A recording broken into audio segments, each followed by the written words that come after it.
I continue. Mr. Martin had never seen the house on West 12th Street where Mrs. Barrows lived, but he had a clear enough picture of it. Fortunately, she had bragged to everybody about her ducky first floor apartment in the perfectly darling three-story red brick. There would be no doorman or other attendants, just the tenants of the second and third floors. As he walked along, Mr. Martin realized that he would get there before 9:30. He had considered walking north on Fifth Avenue from Shreps to a point from which it would take him until 10 o'clock to reach the house. At that hour, people were less likely to, to be coming in or going out, but the procedure would have made an awkward loop in the straight thread of his casualness, and he had abandoned it. It was impossible to figure when people would be entering or leaving the house. Anyway, there was a great risk at any hour. If he ran into anybody, he would simply have to place the rubbing out of Elgin Barrows in the inactive file forever. The same thing would hold true if there were someone in her apartment. In that case, he would just say that he had been passing by, recognized her charming house, and thought to drop in. It was 18 minutes after 9 when Mr. Martin turned into 12th Street. A man passed him, and a man and a woman talking. There was no one within 50 paces when he came to the house, halfway down the block. He was up the steps and in the small vestibule in no time, pressing the bell under the card that said, Mrs. Elgin Barrows. When the clicking in the lock started, he jumped forward against the door. He got inside fast, closing the door behind him. A bulb in a lantern hung from the hall ceiling on a chain seemed to give a monstrously bright light. There was nobody on the stair, which went up ahead of him along the left wall. A door opened down the hall in the wall on the right. He went toward it swiftly on tiptoe.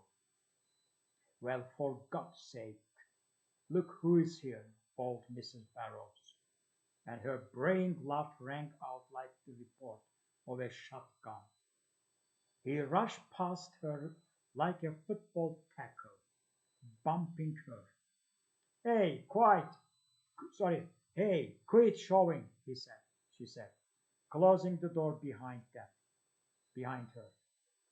They were in her living room, which seemed to Mr. Martin to be lighted by 100 lamps. What's after you? She said. You are as jumpy as a goat. He found he was unable to speak. His heart was wheezing in his throat. Yes, he finally brought out. She was jabbering and laughing as she stared to help him off with his coat. No, no, he said. I'll put it here. He took it off and put it on a chair near the door. Your hat and gloves, too, she said. You are in a lady's house. He put his hat on top of the coat.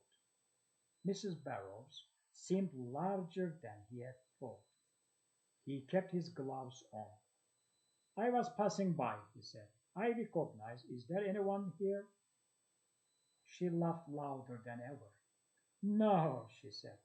We are all alone. You are as white as a sheet, you funny man. Whatever has come over you? I'll mix you a toddy. She started toward a door across the room. Scotch and soda, be all right? But say, you don't drink, do you? She turned and gave him her amused look. Mr. Martin pulled himself together. Scotch and soda will be all right, he heard himself say. He could hear her laughing in the kitchen. Mr. Martin looked quickly around the living room for the weapon. He had counted on finding one there. There were Adrian's and a poker, and something in a corner that looked like an Indian club. None of them would do. It couldn't be that way. He began to pace round. He came to a desk. On it lay a metal paper knife with an ornate handle. Would it be sharp enough? He reached for it and knocked over a small brass jar. Stamps spilled out of it and it fell to the floor with a clatter. "Hey!" Mrs. Barrows yelled from the kitchen. "Are you tearing up the pea patch?" Mr. Martin gave a strange laugh. Picking up the knife, he tried its point against his left wrist. It was blunt. It wouldn't do. When Mrs. Barrows reappeared, carrying two highballs, Mr. Martin, standing there with his gloves on, became acutely conscious of the fantasy he had wrought. Cigarettes in his pocket, a drink prepared for him. It was all too grossly improbable. It was more than that. It was impossible. Somewhere in the back of his mind a vague idea stirred, sprouted. "For heaven's sake, take off those gloves," said Mrs. Barrows. "I always wear them in the house," said Mr. Martin. The idea began to bloom, strange and wonderful. She put the glasses on a coffee table in front of a sofa and sat on the sofa. "Come over here, you odd little man," she said. Mr. Martin went over and sat beside her. It was difficult getting a cigarette out of the pack of Camels, but he managed it. She held a match for him, laughing.